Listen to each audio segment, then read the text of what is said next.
Shut the door. Hi!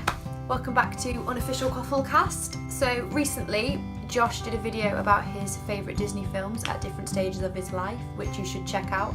But I thought I'd do something a bit differently and talk about my favourite Disney princesses, because growing up they were big influences in my life, they were big role models, and I thought I'm going to talk about why I love them so much and what they taught me or what they mean to me. So let's get started.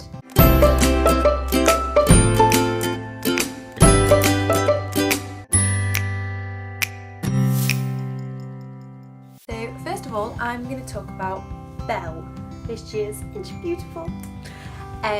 Belle for me is my absolute favourite. She always has been, always will be. I love her. I think she's brilliant. She's intelligent, caring, brave, and really beautiful on the inside and out. Shows you it's okay to be a little bit different. She isn't afraid to be different from everybody else in her town and stand out and be a bit weird and a bit of an odd one. I think that meant a lot to me when I was little because I was a bit geeky, still am, and I read a lot, and I thought it's okay to be intelligent and it's okay to be a bit different and stand out, and you shouldn't be ashamed of that. That was because she's happy and she's doing what makes her happy, and I think that was a really good thing for younger me to see, and I think that's why I loved her so much. I also love the fact that she's really not interested in Gaston. There's all the girls swooning as soon as he walks down the street, and then he, comes up to her and gives his ever so loving proposal, and she's just really not interested. She doesn't want to be his little wife. However good looking you are, I'm really not interested in that. So though it's not what is expected of me, I'm gonna turn you down. And I love the fact that she does that. One of my favourite things about Belle is that she sees the good where no one else does. In the Beast, everyone else sees him as a monster, whereas she, within time, not straight away, obviously he did lock her up, but begins to see the good and looks past everything. And I think it takes a real certain kind of person to be able to look past what everybody else sees and see the good underneath. I think that's really important, to try and see the good in everything and not judge a book by its cover. And she's very unjudgmental. She's also really brave in terms of the fact that she gives up her life to save her dad. Oh, I just love her. I love everything about her. I think she's amazing. Oh, Belle's great. Belle will always be my favourite and mean a lot to me. Mulan.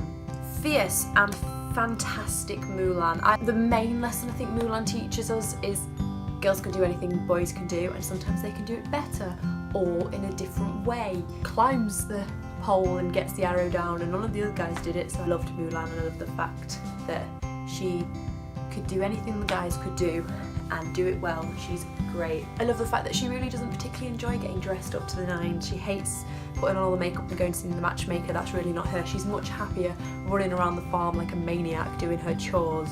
Biggest thing about Mulan for me is the strength of her love and sacrifice. She, without a second thought, risks her life to save her dad and stop her dad going back to war. She doesn't really think twice about it, which I think is a wonderful thing, and I think it's the main thing about her that I loved, was the strength of her love and sacrifice. I think also a really good message from Mulan as a whole is it's not always about muscle. There's different ways of being strong, and I think she shows you're always capable of more than you realise, which is a message that I really need in my adult life more than I did back then, is that you're always capable of more than you realise, and that you can do things that you really never thought you could. There'll probably be a change in light because I've just switched the light on because it got really dark because I ramble, and the lights went down, so lighting difference, sorry. The next princess is a bit newer to my life and my list of loved princesses, because I was about 14 when this film came out, I think. I'm talking about Rapunzel, the wonderful Rapunzel. One thing I love about Rapunzel is the fact that she might have been locked in a tower her entire life, but she knows how to handle herself as soon as she gets out into the outside world. You give her that frying pan, she can take anyone on, and I love that. Like, you go girl, don't know where you learnt those skills, but you've got them. But she's also very determined. She knows what she wants and is determined to get it, so she has a dream of seeing the lights, and when a chance becomes possible, she takes it with both hands. that does translate to locking someone in a wardrobe and bribing them to take you to the lights. But hey, she got what she wanted, so she did well. Dreams are a big thing with Rapunzel, and I love the fact that the message is that do everything, never give up on your dream, and fight to make it happen.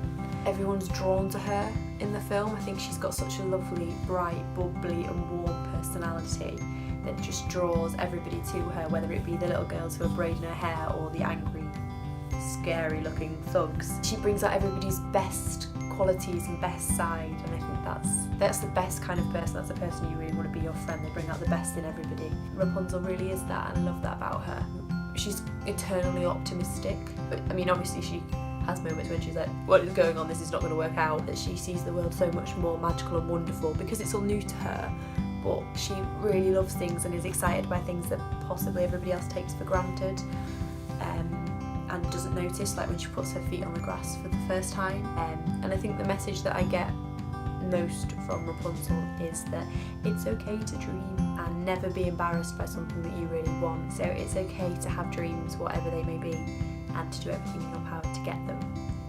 So next up is Ariel. What I love about Ariel is she thinks differently to her family. She doesn't just take what they say as law, which she's quite rebellious in terms of she wants to experience the human world. She wants something different to what her family want, and I think that's quite a brave thing. It's a strong message to just because your family or just because someone's saying you have to live a certain way doesn't mean it's true, and doesn't mean that that is exactly how you have to live your life. She's very adventurous and ambitious, and I just think it's infectious to watch, and she's beautiful. I think she's possibly one of the most beautiful princesses.